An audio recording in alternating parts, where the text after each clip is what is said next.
Hey, everybody, please remember to subscribe, like, and share. Thank you very much. All right, Chris Speaks here tonight with some of our historians from the Killer Angels group. Haven't had a roundtable discussion in a while. Hopefully, we get a few more to pop in. We said we would, and we're going to talk about probably one of the most important battles that's overlooked in the Civil War, the Battle of Chickamauga. That was maybe the closest of a Napoleonic victory of destroying an army in a single battle. Would that be safe to say? I'd say it's pretty darn close. Sorry, that was close to a Napoleonic battle? Yeah, like, you know how when I say is a Napoleonic battle of destroying an army in a single battle? Well, I mean, I guess. I don't know if I call it the singular closest. Five Forks, that basically is what happens by extension, right? In Chickamauga, the failure is to pursue the army, right?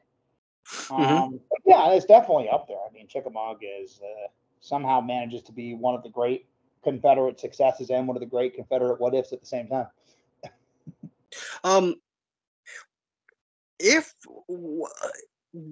supposedly this happens, I mean, is this a game changer? Does this totally reset the Western theater if this takes place? If you mean the Army of the Cumberland is destroyed? In the battle. I mean, yeah, I think by virtue. First off, it's important to remember that the Union has three principal armies, right? Right. The annihilation of any of them would require the others to redirect their forces. And we tend to get upset with Gettysburg and Vicksburg, I think, because they're so dramatic. But I would argue that the capture of Chattanooga was really more important than either of those overall, just a lot less dramatic in its impact. If the Confederates can annihilate or cripple the Army of the Cumberland, and then they can drive them back through Chattanooga and retake Chattanooga, the Confederates can, their rail network is going to be essentially revitalized, which means huge amounts of supplies can reach Lee's army, which is going to allow for far greater operations. And that's going to suspend federal operations in 1864 because they're going to need to retake the initiative in Tennessee, especially with Lincoln's obsession for East Tennessee. So, yeah, I think best case scenario for the Union, it makes the war much longer. That's best case scenario. And the longer the war is, the better off the Confederates are. And that's the best case scenario, right? So, yeah, it would have been an absolute disaster. Why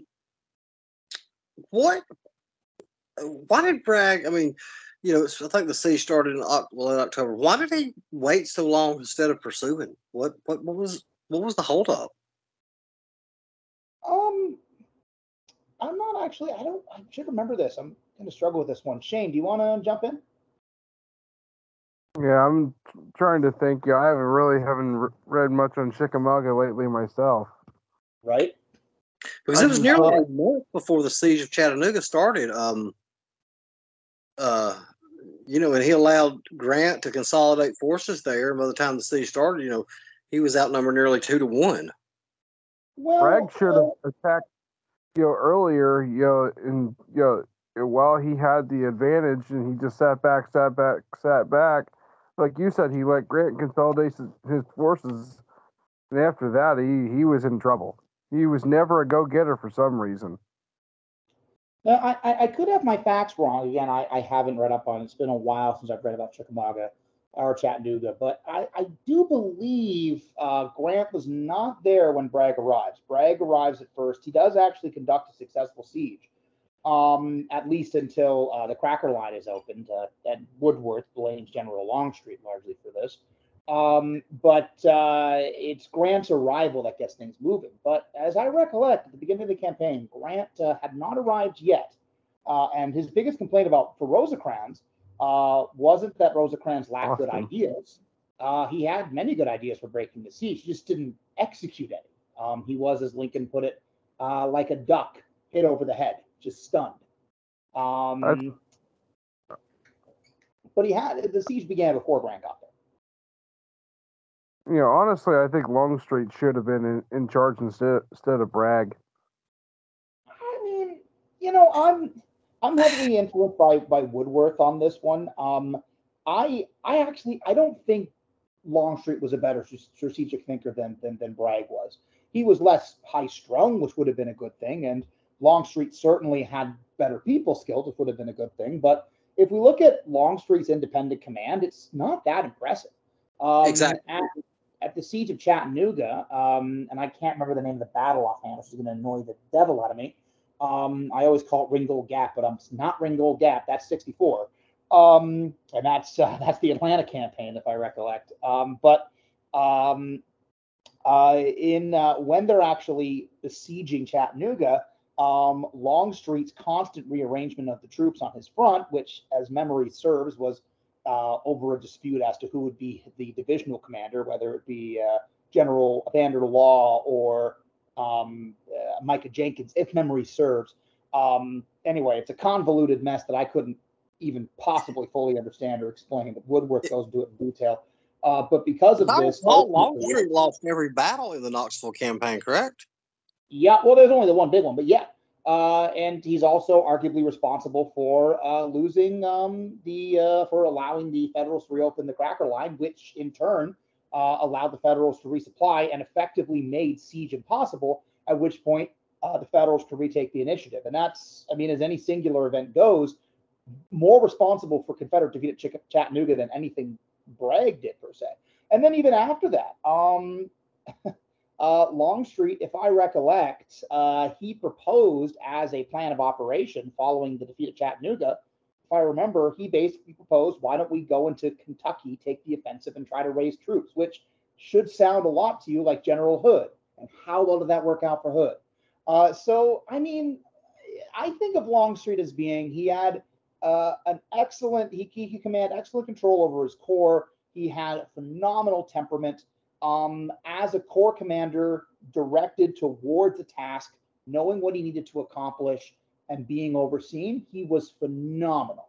And I mean, you could to an Jackson, you couldn't quite make that argument, but you made that argument about a lot of excellent corps commanders. So as an independent commander, Chickamauga, what's that? Bragg's retreating into North Georgia and then just stops and just hurls his army at Rosecrans. Correct? Well, yeah, because that's sort of the that's sort of the Confederate military doctrine. Basically boils down to retreat into reinforcements, consolidate your army, attack the enemy line of communications, or give offensive battle directly. And this is what's generally meant by offensive defensive, and that's sort of what Davis always suggested doing. So Bragg's following Confederate military doctrine, as far as I understand it. And it's because he wants to retake Chattanooga. Because remember, he never meant to lose Chattanooga. He lost Chattanooga because at the close of the campaign, General Negley's division was moving on his flank, Rosecrans in his front. He had no choice but to withdraw from Chattanooga. It was a death trap. So he always intended to take it back. And how do you do that? Consolidate, counterattack. So tell us what happened at Chattanooga. I mean, was prior to the gap that formed, was everything just fall in place for that? Longstreet launching his attack right at the right moment. Oh, for Chickamauga, I'm no expert. That's my understanding.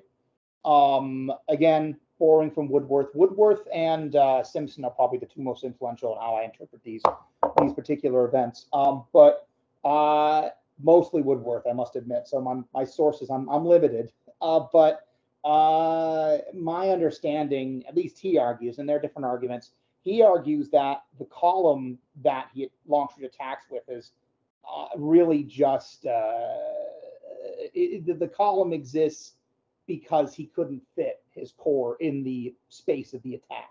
I don't know if that's true or not, but basically he couldn't fit that division rather. But as for the timing, yeah, it was pure luck. I mean, it was a good attack, to be clear. Is that, I'm guessing that's Adam. So Adam, what you basically do is you unmute your microphone and you just basically jump in whenever you want. I think Chris is asking us questions and you just pop on in and answer whichever one you like. I'm kind of dominating it right now. So if you want to talk, I'll ferme la bouche, as they say on my side of the border. Looks like we got 6 participants here. Yeah, I'm talking too much. I'm gonna chill out. Well, Yeah, I think the loss around the loss of Missionary Ridge, was really, really hurtful to the Confederates. I mean, the outlook there is absolutely gorgeous. How, the fact that Union forces are able to sneak up around and take, Missionary Ridge still baffles me. Well, I guess I'll jump in. There's actually a really there were a couple problems. One, they had a series of fortifications, but they didn't have an effective defense in depth, which means they couldn't defend each successive line, because as one rebel line fell back, the next rebel line couldn't give fire until those men either took cover or had made it to their lines, meaning that the Federals could effectively, not intentionally, but effectively had cover by the Confederates unless their fellow rebels wanted to shoot through them. The other problem is the orders were inconsistent. Some of the men have been ordered give fire and then withdraw. Other units have not been given that order. So when the Federals first made contact, all of a sudden half the rebel line is dissolving in random portions throughout the rifle pits, and the other half are maintaining their formations. Well, that makes it bloody difficult for those maintaining their formations. It also makes a organized retreat impossible. So again, I think as World War II suggests this, there's an attempt at defense in depth, but it doesn't really work unless everyone's on the same page. So that was some of the reasons why the position was not as strong as it frankly should have been. It was lightly attenuated, and the orders were highly inconsistent. I think to an extent, all the commanders involved were overly sanguine. There's no way the Federals, could take a position like this. Well, without a consistent plan of defense, yeah, they actually can. And the Union Army actually, they just had like small groups. They were using like small narrow pathways and stuff that the rebels, sort of left uncovered, thinking, "Oh, the Union, you won't use that. That's so narrow." Yeah. And that's exactly where they snuck through. Yep. I think, frankly, a poorly planned, poorly communicated, poorly executed defense, and kind of a wild attack. It's really a fascinating moment. I wish I knew more about the specifics of it. It really is a fascinating moment. I think years later, Grant was asked in an interview by kind of your first generation of Civil War scholars. He was basically asked, the position was impossible to capture. So how could you have possibly done it? And his response, with a twinkle in his eye, was, "You're right. It was impossible." Which I think is a good final word on the absurdity of it. Yeah. How soon in this attack did Hood get wounded at Chickamauga? What point? Yeah, because like Gettysburg, he got early hit straight in the fight. I mean, how early did he get hit? Because he was commanding a corps at this point, right, at Chickamauga. Yeah.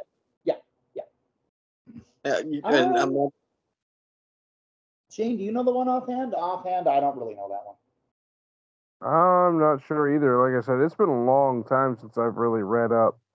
Yeah, if this would have been last year, I could have piped it right in with it because I was reading a lot of Western theater stuff. No, this year it's been more, I've been focusing like Vicksburg area and a few others. France, Mississippi. Yep. Yeah, I feel like it was earlier in the engagement, but to be honest, I might just be thinking of Gettysburg. So, I don't know exactly when. I know we got shot in the leg. What's Bragg's thinking that when he goes to launch this siege, that he's going to be able to just, launch a siege against an army twice the size and they're going to surrender? Well, remember, the army of it hadn't been reinforced by the Army of the Potomac or the Army of Tennessee, right? And that was the first and only operation where all three principal armies operated in tandem. I think honestly, the siege of Chattanooga had a reasonable chance of success until the cracker line was open. The federal supply line was incredibly tenuous. They were running out of food by the day. If that line could have been held, honestly, I think Bragg had a reasonable chance of success. Bragg had moved through the war that, by then nobody trusted him. Yeah, and I mean, I think I'm a bit of a Bragg apologist, to be honest. I am to be honest with you. I think Bragg gets a. I'm not as hard on Bragg as a lot of people are. He's a whipping boy of the history, and I think Bragg's greatest problem isn't incompetency, because a lot of the times, I mean, the number of times I'm reading about a Western campaign under Bragg, every time I'm reading a book of that nature, at some point I'm going to shake my head and just say out loud, wouldn't it be fun if someone followed General Bragg's orders just to see what happens? Just out of curiosity. Hey, what if we actually do our job just to see, just why not? Because the degree of insubordination he was dealing with is staggering. This is also why Lee didn't want to take command in the West, because he didn't want to deal with that mess either. But that being said, Bragg's, I think his biggest problem comes down to an issue of leadership. You have to be a people person. You have to know how to work with people. And Bragg was terrible at working with people. And he was also dealing with commanders like D.H. Hill, who had been expelled from the East because they were so cantankerous and so inimical. So he was dealing with people who were already difficult to work with, many of whom egotistically believed they could do his job. None of them who believed that demonstrated they could, frankly. And on top of that, he himself had an extraordinary gift for entering a room full of friends and leaving a room full of enemies. And then at that point, it doesn't matter how good you actually are at organization or strategy. His organization was excellent. His strategy wasn't that bad either. But he just could not work with people. That's my take on it. But surprisingly, Davis liked him. Yeah, although, I mean, I don't know. I've heard conflicting reports on this, and I don't know enough to speak intelligently to which one is true. Some of the narratives are Davis liked Bragg, so he wouldn't replace him, but we always get that narrative, and that is because Davis did have a bad habit of maintaining officers who were not competent. Lucius Northrop being the most heinous example, and arguably the man most responsible for Confederate defeat in the war. Although I hazard a lot of people who are interested in the subject probably haven't heard of him. But when it comes to Bragg, the other problem that because Davis did ask around, he floats the idea to Lee, and Lee's response essentially is, I do not believe I can do any better there than their commander already has, and I believe I can do better here. Basically, politely saying, absolutely not. No, I'm not dealing with that hot mess that you've allowed to promulgate over there. He floats the idea to Longstreet, and Longstreet, despite very obviously up until this point angling for command. This is after Chattanooga. Chickamauga. When Davis visited. Anyway, Longstreet also demurs and basically says no, thank you. Despite having clearly been angling for an independent command, that's the reason he wanted to go to the West. I guess when he got there, he realized it wasn't as easy as he thought. So I think part of it for Davis was, okay, Bragg's not the right man. Who is? Leonidas Polk, the idiot that invaded Kentucky in 1861 and basically turned them against us? Is that our choice? Or how about General Cheatham? Maybe I can ask him when he's sober, if that ever happens. Who's he going to put in command? Well, I asked Paul about Bragg getting blamed for not pursuing. Could it be that he didn't pursue because he was just as skinned up as what Rosecrans was? He lost 18,000 men in this fight. Yeah, and it wasn't a clean victory either, right? Like, it's important to remember for all of his success, early on the second day, it's important to remember that the fighting at why can I think of the name of the hill? Please tell me it's Snodgrass Hill. My brain isn't melting. Anyway, the fighting against General George Pat Thomas was, it was Pickett's charge over and over again. So, I've heard different stories. Some I've heard is he was reluctant to believe he had won. I don't know if the story's apocryphal. It's funny, so it probably is, because all the best stories are apocryphal. But there's the story of him interviewing all the way down to privates about what happened, and one private assuring General Bragg, the army's into the Federals on full retreat. I saw him myself. And then Bragg turning to his staff very dismissively, very imperiously, ignoring the presence of that private and saying, Well, a private would hardly know what a retreat looks like. To which the private then shouted to him, General Bragg, I followed you for 2 goddamn years. I know what a retreat looks like. Remains one of my favorite exchanges of the war. It probably didn't happen. But so there's that. There's that story to it. There's also the reality that an army needs to rebuild itself for after losses of those nature. Again, I don't remember that aspect of the campaign. In my brain, it just fast forwards right from Chickamauga to Chattanooga. So I'd be reluctant to comment. I think the best I can do is just give you the old narrative, which is what you already said. He was shocked by the losses and took too long. But it's always important to question those narratives, because that is such a profoundly ubiquitous story in Civil War mythology. If only they move faster. If only they move faster. Right? And oftentimes it's more complicated than that. But offhand, I couldn't speak intelligently as to what it is. So I actually just went and pulled Glenn Tucker's Chickamauga book here. It says here, this is the 32nd chapter in Bragg's dilatory pursuit. It says Longstreet's criticism of the commanding general's ineptness seems excessive. Bragg quite clearly did not appreciate the completeness of his victory, nor the opportunities that it opened to the Confederate cause. There you go. Who's that again? What historian? By Glenn Tucker. It's called Chickamauga, The Bloody Battle of the West. Okay. I mean, I think that fits within the old historiography. I don't know if that's the modern consensus or not, because I haven't read enough, but that certainly has been the overriding, at least that I'm aware of, consensus that, he didn't appreciate the fullness of his victory until it was too late, which, honestly, again, it's easy. It's really, really, really easy for us as armchair generals, as Monday morning quarterbacks to see it. It's really easy to forget that these are clashes of 60, 70,000 men on each side.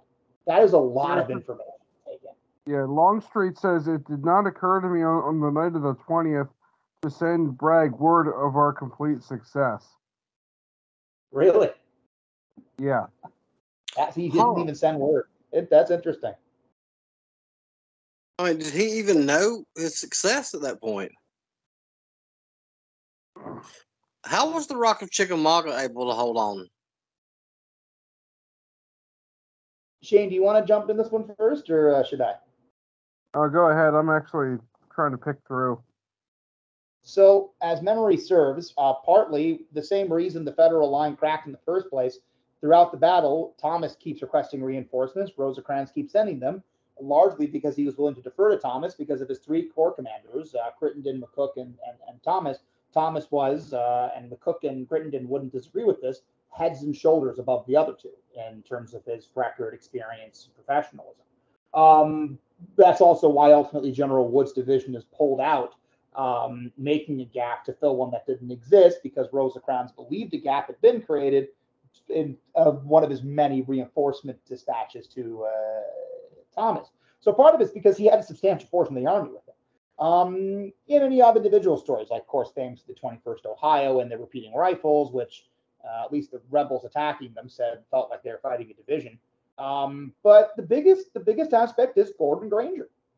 You have this corps commander; he's held in reserve, and his orders are to stay in reserve. And then he just had some kind of almost phantasmological intuition: something is going terribly wrong, and they need me right now at the front. And he arrives just in time. And I do mean just in time, because not only had the Federals taken severe punishment, they were frankly running out of ammunition. I mean, it was looking like it was going to be a Bunker Hill at this point.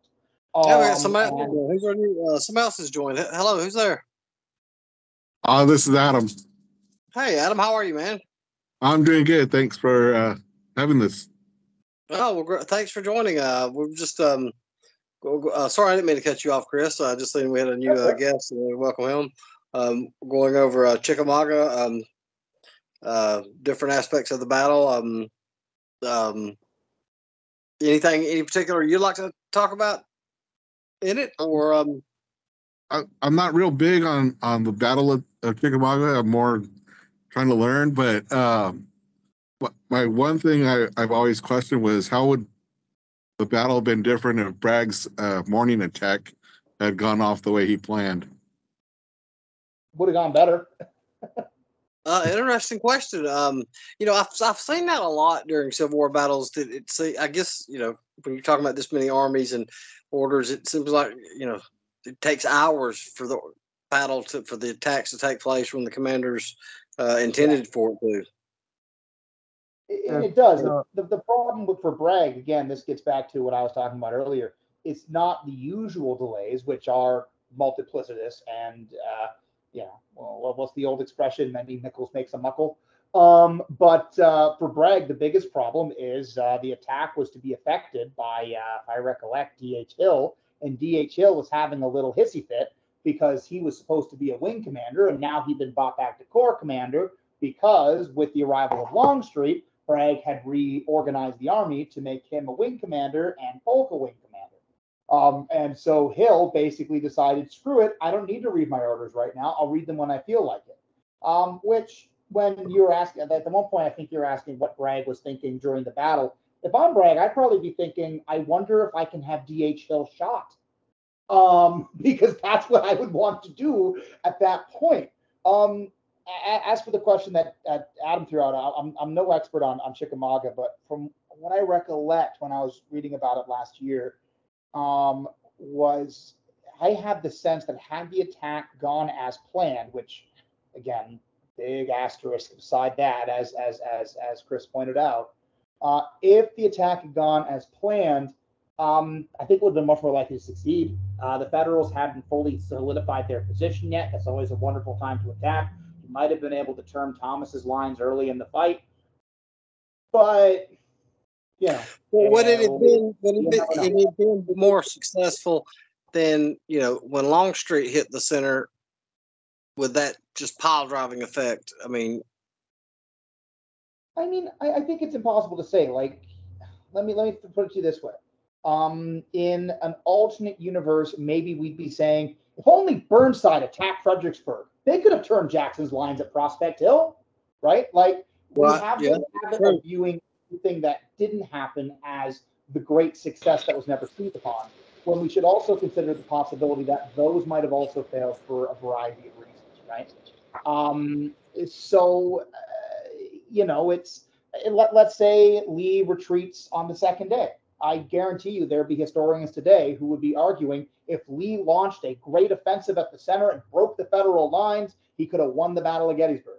I think they'd be in the minority, but I think you would have them. So I think the problem with counterfactuals is we really can only speculate. As you yourself pointed out, there's a million other things that could have gone wrong. So I think the plan of attack is better that Bragg had than the one he had to settle with. But whether or not it would have had better results or not, I don't know if anyone's qualified to say. Certainly not me. Yeah, here, it actually, for the end here, Bragg went to Longstreet's bivouac area in the morning for advice. Longstreet suggested that the army cross the Tennessee River above the Chattanooga, destroy Burnside in Knoxville, and then threaten Rosecrans's railroad communications in Nashville. But Bragg says that move is utterly out of the question because I lack transportation to do so. Yeah, I agree with Bragg. The infrastructure isn't there because you don't control Chattanooga, and certainly Burnside's forces at Knoxville are important to holding the lines of communication. But at the end of the day, you can capture those lines of communications directly at Chattanooga. Go for the line of communication if you can't hit them directly. I'm with Bragg on that. I don't think Chattanooga was a bad plan. I just think it would have been nice for the Confederates if they could have maintained. I don't think it would have been nice because I'm totally 100% pro-Union. But I think it would have been good for the Confederates if they could have actually continued, if they could have cut the Federal supply lines and kept them cut. It wasn't a bad plan. It was a bad execution. And then Grant showed up. And Grant shows up. Say your prayers. Yep. Yeah, because they combined, enough men. I think they were outnumbered almost 2-1 by the time he took Lookout Mountain. Well, you're right, yeah. But it's important to remember that those are not the numbers that the siege begins with, right? Remember, that's with the arrival of 11 and 12 Corps from the Army of the Potomac and pretty much the entirety of the Army of the Tennessee. So South's 2020, but should he have just went ahead and attacked before they allowed them to concentrate? Or was he able to? Honestly, I think by the time, once they lose the Cracker Line, I think the best thing to do is hold down in defense or to retreat. Attacking? Nah, because he's still fighting an enemy of equal strength who's fortified. That rarely goes well in the Civil War. Hell, that doesn't go well in the Napoleonic Wars. Or at that point, I guess maybe he could try Longstreet's plan of cutting off lines of communication through Knoxville, but you still have the fundamental problem that now you are moving your army in the face of a fortified enemy, which is generally not a good idea unless you can cover your own line of communication, which would require a retreat, not a lateral movement. So now, honestly, I think as soon as the Cracker Lines open up, it's done. Once they all concentrated there, should he have abandoned Lookout Mountain and looked for another place to do battle?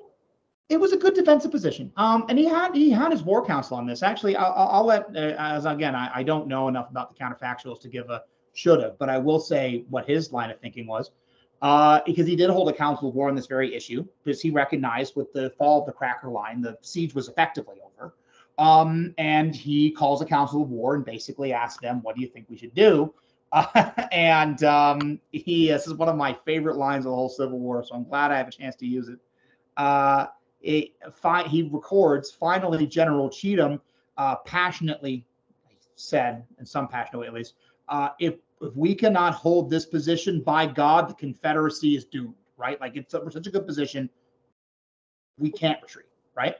And the response from what Bragg wrote is, I was inclined to agree with General Cheatham, even though he was 3 days into a 4-day drunk. And honestly, I'm also inclined to agree with General Cheatham, because he's right.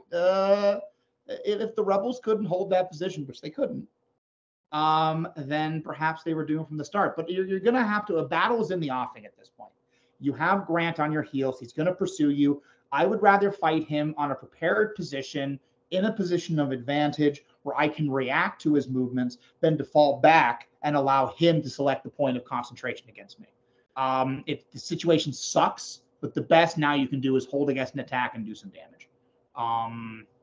Because if you withdraw, you're just giving them more of Georgia for nothing. So yeah, I mean, this is the problem, and this is the problem with counterfactuals. I don't know if I would have made any better decisions if I was Bragg, you know? That's a good point. And for those of you guys joining, the stuff I'm pulling is from Glenn Tucker's Chickamauga Bloody Battle of the West book. Here it says, Longstreet was completely opposed to the idea of besieging Chattanooga. Bragg nevertheless adopted it in the belief that he could starve Rosecrans into abandoning the town by cutting his supply line at Bridgeport down the Tennessee River. Starvation is a slow weapon. Speed was the prerequisite.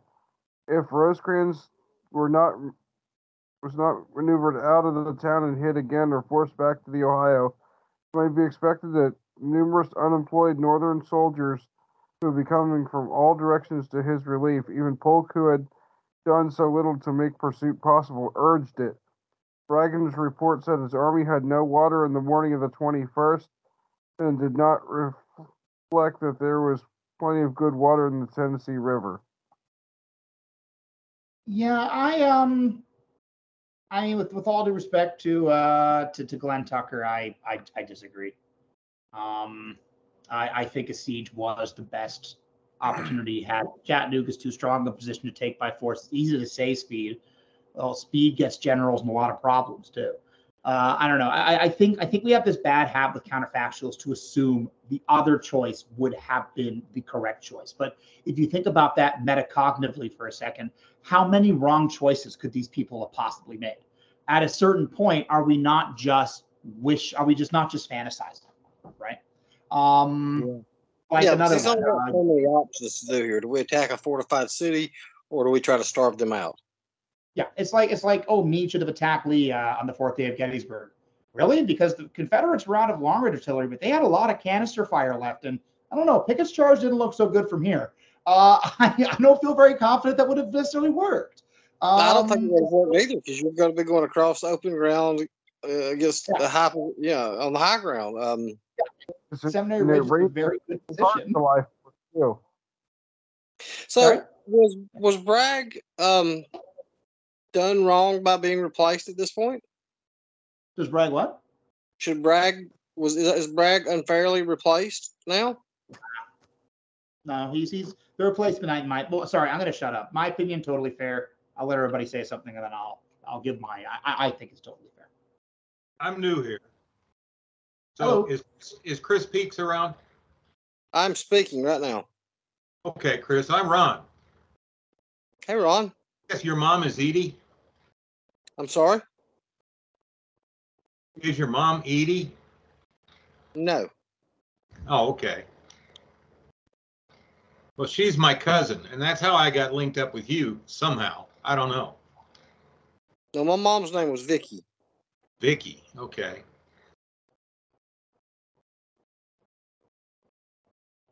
Well, so you're Chris Peaks. Yes, sir. Okay.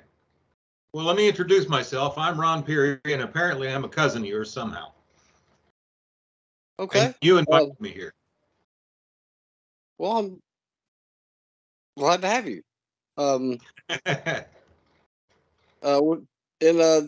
Speaking of Chickamauga, the Battle of Chickamauga, anything, any insight you'd like to offer to it? Yeah, I've actually had the opportunity to walk that battlefield twice, once in 1986 and once in 2010. Wow. It was not an easy battlefield. Well, what's the terrain like? Except when you get to the northern edge, it's all wooded. If you go out there now, you'll find that the National Park Service has done a pretty good job of preserving it the way it appeared in 1863. In 1986, I was very happy to find that there was a McDonald's right outside the main gate, so I could stop there and get something cold to drink after my 5-hour trek. However, that McDonald's is no longer there. So the Federals. if you go to walk the battlefield, take plenty of water with you. My first visit out there, I was play acting. I was supposed to be General Wood, division commander in the Union side. That he's the guy that got blamed for letting Longstreet's troops come through and turn the line. Now, it wasn't entirely his fault, because Rosecrans was a terrible communicator. And Rosecrans sent him an order that could not be followed. Specifically, he ordered Wood to close with and support the unit on his left. Well, Wood was already closed with that unit and with the unit on his right. They had a solid line at that point. But Wood was presented with an order that he couldn't follow, because he was also supposed to support the unit on his left, which meant that he was supposed to pull out of the line, move to the left, and set up behind that unit. That's how you supported a unit back in those days. Well, that left a gaping hole in the line, and that's how Longstreet managed to get through. Rosecrans, no matter what other benefits he had as a general, he couldn't write to save his life. Hey, let me ask you a question. I didn't mean to cut you off, but we asked this earlier. None of the other guys were sure. Do you know how early in that attack that General Hood went down? Oh, Lord. Yeah, he went down after they broke through the Union line. While they were sweeping to the Confederate right and pushing the Union troops up towards the hill, he was hit, I think, multiple times. And he was already, I think by that time he had already lost an arm and a leg. And I'm not sure what he lost this time around. but he never Well, went he back. lost, He lost his leg this Chickamauga time. He lost his leg this time. Okay. Yeah, and he never technically lost the arm. It was just completely useless. Okay. But Still, it they was kept. amputated almost at the hip. But I'm sorry. Finish telling us. I'm sorry, I didn't mean to interrupt you. Go right ahead with your story. Well, that's about all there was to it. Once the Confederates got, what was the name of that hill? I can't remember it to save my life, and I climbed it twice. But once they got to the hill where the Union made their final stand, the Confederate troops were pretty well exhausted from chasing the Union. And the Union troops, well, they were at the top of the hill. And it's a difficult hill to walk up when you're not carrying any gear. Just to pop in, it's Snodgrass Hill. So I said that earlier, and I was Thank you very much. but it was. Thank God, Snodgrass Hill. Okay. Just because I've been there twice doesn't mean I remember everything. I do remember that climbing that hill wearing nothing but my uniform, it was still difficult. It was wooded. It was steep. The rocks were difficult to get over, and if I had been getting shot at from the top of the hill, I'm not sure I would have wanted to try to go up it. Really, is that steep of a hill? In some places, pretty steep. Just looking at the pictures, the ground up there looks horrible. Yeah, it was. I can pull this up and look at a picture of it.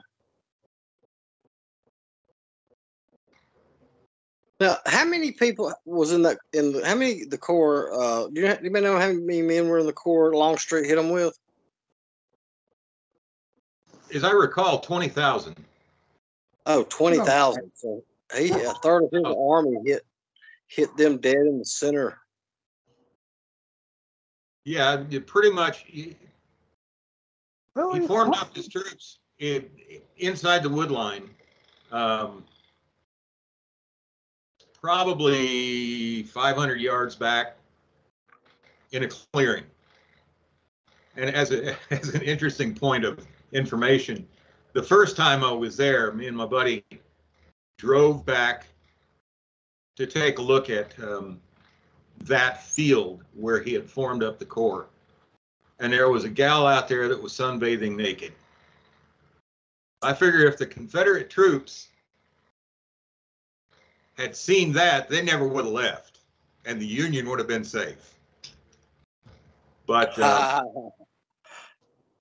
as it turned out, he busted through the wood line and headed past the Brotherton cabin and down the road right after Wood's division had been pulled out of the line to move over and support. I think it was, I want to say it was a guy named Brannon, and I'm probably mispronouncing it, but so there was like a 700 yard gap in the Union line at that point. So he just ran right through it. So this looks like, I mean, from the pictures I'm looking at, this is like some wooded, hilly area they were fighting. It looks like it's some horrible terrain. It's all wooded. The only places it isn't wooded now, and it wasn't wooded then, is where people had crops growing. A little easier to get through, but maybe not that much. September, there probably wouldn't have been much, harvest would have been past. So they would have marched across fields. But in a line where Wood and everybody else was set up, they were in the trees. And then as you busted through that tree line to what would have been the Union left, there was another, that tree line extended the whole length of the battlefield. And there was another tree line that went off pretty much to the north. And the Confederates pursued the Union troops all the way through that, pushed them up onto Snodgrass Hill, and then tried to take the hill, and they didn't make it. So were the Confederates just out of gas at that point? I think so, yeah. I don't know if I'd quite say that. I think it was really a lack of command and control as well. Well, that's a good possibility too. But when you got your troops that are exhausted, they're not really going to want that hill. That's also what reserves are for. I mean, they're fighting over that position all day. You don't commit your entire army in initial attack. You break through, you put in your reserves, and then you attack with your reserves. The other main issue is the fact that they're attacking a fortified position repeatedly, directly. It's Pickett's charge over and over again. I should mention I'm largely influenced by Stephen Woodworth, and he's very critical of Longstreet in this battle. But what he basically charges is Longstreet had a very lackadaisical kind of view of the battle. You know, I don't know if you realize this. This is one of the few battles that the Confederates actually had numerical superiority, although not by much. But well, they didn't the first day. Okay. When Longstreet showed up with his corps, you know, he loaded that thing up in Virginia on trains and brought it by rail to Northwest Georgia. Mm-hmm. So they had a pretty quick trip. They weren't expected. They were a surprise. And I don't really think that Longstreet had much in the way of a reserve, because he was planning on hitting as hard as he could, as quickly as he could. Well, I mean, he attacked in column, so that by virtue gives him not necessarily by choice, but that by virtue gives him reserve. But I'd have to look over the order of battle. But so, what do y'all know about the two armies fighting at Alexander's Bridge and Reed's Bridge? Sorry? It says the two armies that began to fight at Alexander's Bridge and Reed's Bridge, I guess on the morning of the 9th. Bragg's been strongly assaulted but could not break the Union line. Mm-hmm. As for reserves, I mean, I'm not gonna. I mean, for all I know, he put everything in at once, but usually it's standard doctrine not to go in with your entire force in the initial attack, because you need to develop hit them where they're needed, right? And that's just standard operating procedure. You always have a strategic reserve to put in when the time comes, right? So you have your initial breakthrough, and then you bring in your next line of troops and start handling. That's a yes, but because you know, at Fredericksburg, or not Fredericksburg, pardon me, I'm old and I don't remember things well.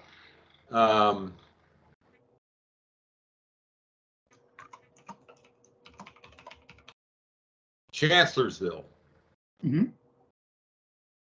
When Jackson marched around to the left, he took a little over half of the Confederate troops that were at Fredericksburg, up on Marie's Heights. Yes. When he hit the line, he did not have a reserve. He lined them up and he charged. And he almost made it. But he didn't have a reserve to follow up. Sorry? Longstreet, Lee, and Jackson were very much the same in that they didn't keep reserves. Well, Jackson complained that there were insufficient reserves to follow up a victory, but I wouldn't go so far as to say that they never kept reserves, period. For example, the Battle of Prospect Hill, during the Battle of Fredericksburg, actually, as it happens, had Stonewall Jackson not have had reserves, the Federals would have broken through at Prospect Hill, and AP Hill's lines would have been a disaster. So, I mean, it's apples and oranges. That's defensive. And again, I should be careful, because I don't know the exact order of battle, but usually in attacking, you would have, you put in, because these men are not machines. They have to rest. They have to stop. Right. True. So that's why, but that doesn't mean you have enough reserves to follow up a victory, because that's what Jackson complained about earlier in the war. Was the problem with this army is we never have sufficient reserves to follow up a success, which is true. They didn't. But that doesn't mean you don't have enough reserves during the attack to achieve your initial objective, which, for example, driving back the Federals 2 miles. So why did Bragg evacuate Chattanooga on September the 8th? Crossed into Bragg's rear, and Bragg evacuated Chattanooga and moved his army south. Was that a mistake? You mean after the Missionary Ridge? No. This is for Chattanooga. So this is the bill. This is on September 8th. After learning that Roskins had crossed into his rear, Bragg evacuated Chattanooga. Sorry, you mean during the end of the Tullahoma campaign? Well, not Tullahoma. I was thinking about campaigns. I don't think he had a choice. Negley's division was behind him. He was going to cut off his line of communications. It should never have gotten to that point, but he wasn't able to convince his corps commanders to concentrate at McLemore's Cove. And that's again one of those big what ifs. So I don't think he had a choice by then. Yeah. I mean, that has to be like just devastating that you gave up that hub. Yep. Well, that's what I was talking about earlier. It's sorry, I'm doing two things at once right now. Chickamauga, at least from my limited understanding, is in large part him desperately trying to get Chattanooga back because he never wanted to give it up. But from my recollection of the campaign, by the time Negley turned his lines, he basically had a couple options. He could sit there and withstand a siege. Not a great idea because his lines have been turned. And there's no relief force that's coming. There's no reason to believe a relief force is coming.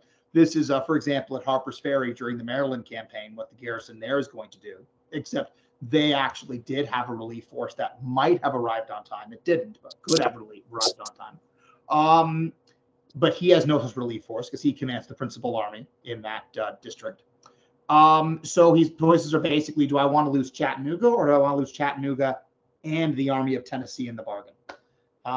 It sucks, but I don't see any alternative beyond almost certainly destroying his army. Oh, and here's the Bragg miss at Davis's Crossroads. Bragg had concentrated and outnumbered his opponent 3-1 and did not attack. When was this? This was on September the 11th. Okay. Bragg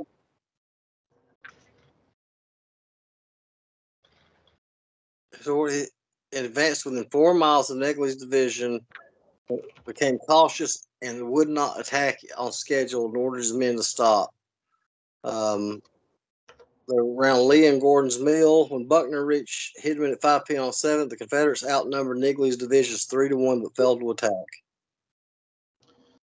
Yeah, I don't know. Infuriated, their orders were being defied, and the golden opportunity was. Sorry, Davis's Crossroads. We're talking about the same thing. We're talking McLemore's Cove. That's September the 11th, 1853. Okay, yeah. I don't remember much about that. What I do remember is, I'm looking at it now. I'll cheat a little bit. September 9, Bragg ordered Polk's division under Thomas E. Hindman to move to McLemore's Cove and attack Negley from the north. Well, second, I'm just going to skip a little bit because Bragg trapped not spring. I don't remember much about this. What I do recall is this was, again, insubordination. His officers not sufficiently trusting him to follow his orders. So Hill failed to move his division into the valley while making a number of excuses for the lack of movement. Hindman chose not to attack without support from Hill and remained in position north of Negley. Bragg, fearing the opportunity would be lost, reinforced Hindman with 2 more divisions of Simon Buller Buckner's corps. Despite now significantly outnumbered the Union force, and Hindman and Buckner still failed to pursue the attack. Buckner was, ever since Fort Donelson, Buckner was a inimical pessimist. Honestly, I don't even know why the rebels kept him at that point. Learning of the Confederate force was left, Negley withdrew that evening to defensive positions around Stevens Gap. Okay, so yeah, no, we're talking about the same thing, McLemore's Cove. Basically, his officers didn't attack. There were several times that Bragg ordered attacks where they had numerical superiority, and they just didn't do it. Such as McLemore's Cove. And we'll circle back to this, and then I got to split. But you asked the question right around the time I think Ronald introduced himself. You asked the question, was Bragg's removal unfair? And despite the fact that throughout this entire evening, this conversation, I've been constantly explaining why I think Bragg has unfairly bad reputation and he's treated rather harshly. I think his removal was absolutely justified because it's not about whether it's fair, right? You don't get command of an army because it's your turn or because you have a right to it. It's because you are believed to be the person who can win, right? You're literally dealing with people's lives here. Any mistake you make is destroying people's lives, is destroying families, destroying communities. War is a series of destructive acts until eventually one policy overwhelms and annihilates the other, right? So you don't pick your commanders based on what's fair. You do it based on who can get results. And the fact that Bragg could have an excellent idea, like McLemore's Cove, and his officers wouldn't listen to him, his officers perhaps should be cashiered, but you also have to look at the top. And the reality was Bragg had an amazing capacity to walk into a room with 10 friends and leave that room with 11 new enemies. And that is not good for a leader. So it doesn't matter how good his organization is. Yeah, that's kind of a good reading on the man. Well, Most of the people that were under Bragg didn't trust him, and Bragg didn't trust them. Yep. And you can't. I don't care if you're in charge of a platoon or a battalion or a division. You can't run an army that way. You can't run an Bragg army might that have way. been a really good staff officer. Yeah. I mean, it's all operations officer, but not a general. Yeah, it's all middle management, right? It's the same way in any organization. The capacity of a good manager ultimately is defined by their ability to get to know the people under them and to work with them and to earn their confidence. Heck, I'm a high school teacher, and that's kind of my thing, right? Like, Let me guess, teach history. How'd you know? Though not American history, tragically. I wish someday, maybe. But it's in any capacity where you're in a leadership position, you have to get people's trust. You have to get them on side. You have to have people skills. And Bragg, I think he had stronger organizational skills. He basically pulls the army back together following the Battle of Pittsburgh Landing. And I think, had perfectly adequate strategic skills between selecting Corinth as the point of concentration following the defeat at Shiloh. Of course, other Beauregard claimed to figure it out too. It was kind of obvious. But everything from selecting that position to the siege of Chattanooga, which again, I don't think was a bad idea. But what he lacked was the capacity to get the people working with him to actually believe that he had a good idea and to want to follow it through. And it's not fair to him, but the reality is you're not commanding robots, you're commanding people. And when you're working with people, you have to be able to talk to people. So no, his replacement was necessary. It's not about whether it's fair, it's about whether or not it can function with him involved, and it can't. Good analogy.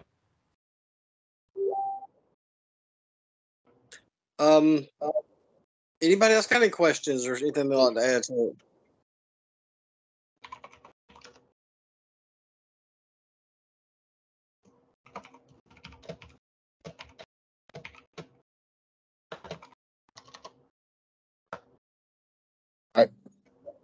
Something I just kind of pops in my head is one thing we can't also overlook is that Bragg was a friend of Jefferson Davis's. It's one of the reasons why he got the command. Also, his subordinates, couldn't be professional. Doesn't matter if you like the man or not. Doesn't matter if his communications. Fact is, he outranks you. You're supposed to obey the chain of command. They couldn't do that. They couldn't put their own personal opinions aside of the man and actually do what you're supposed to do as a subordinate to a superior officer or to the person in command. They would have done that. It would have been better. You don't have to like the man. You don't have to respect the man, but you have to respect the rank. I agree nominally, but my repose to that would be, what's easier to replace, one army commander or three corps commanders and 12 divisions? But I'm just saying, you said that he got the job for a reason. It wasn't quite because he was the best person available. Well, I could argue that Kirby Smith would have been a better choice. Kirby Smith was, we'll never know. He had a fairly small command in Texas, but Kirby Smith did not show his best self when he and Bragg not cooperated in the Kentucky campaign in '62. But But regardless, I don't know. A few things I would kind of disagree with. Sorry? Drilling, from my understanding, Bragg was great at drill and discipline, and that with the average soldier. Yeah, well, the hatred of Bragg is by the common soldier has also been challenged in some historiography. In fact, one of my favorites is historiography. This is just a memoir, but if you ever have the chance, or many of you probably have, to read Sideshow to the Big Show or Company Hatch by Sam Watkins, he goes to a lot of trouble defending Bragg. Like, there are mixed feelings on the man. He certainly wasn't a very popular commander, but anyway, that being what it is. Yes, it's true nominally that it is their duty to follow those orders, but there are two things to consider. One, there is a vast world of difference between following out of obligation versus actually believing in success. For example, at Macklemore's Cove, as we were just discussing, Hindman is ordered to support Hill in attacking Macklemore's Cove. Hill is supposed to do that, but a commander also exercises discretion. When he actually arrives, he makes up excuses not to. He hasn't technically disobeyed his orders to move into position, and as a divisional commander, he has discretion if the situation, in his opinion, does not match that which his commander has given him, right? That's what makes him a divisional commander. In turn, Hindman has discretion to decide to not attack if Hill doesn't attack, right? And Buckner, as a corps commander, has discretion too. If none of these guys trust Bragg to come up with a good plan, they're going to find every reason possible not to go forward with it, right? So obligation versus confidence is two different things. Case in point, and then the other ability is actually getting people to harmonize. As an example, Eisenhower in the Second World War is not necessarily the most brilliant general. He is an amazing general, but he's not necessarily individually more brilliant than someone like Bernard Montgomery. But Bernard Montgomery was very, very, very, very difficult to command. He was wonderfully loved by the men under him, but he was a prima donna to the men over him. And it took someone like Eisenhower to give Montgomery direction and to actually force him, or rather not even force him, but to ease him into coordinating and cooperating. So I think the people skill, yeah, there's the obligation, but the people skill is important. As for Bragg being commander, I don't know how much of it has to do with his friendship with Davis. We were talking about this earlier. I actually don't know. I've heard different stories and I've never looked into it. But I think part of it really boils down to who else is Davis going to pick, right? His first pick was Albert Sidney Johnston, but his career at this point was being inhibited by his sudden case of being dead. So that's not going to work. And with Albert Sidney Johnston down with the case of mortality, our next choice is Beauregard. But Beauregard and Davis got along in the same way that oil gets along with water. So that wasn't going to work either. He'd already dismissed Beauregard after Beauregard repeatedly demonstrated insubordination, failed to follow orders, and then went to a freaking spa when he was supposed to be in command of the Army of Tennessee following Shiloh. Bragg is, at that point, a highly effective commander who's demonstrated organizational capacity and has the requisite experience. Who else do you have available? Cheatham, Polk. As the war came the next year, who are you going to pick?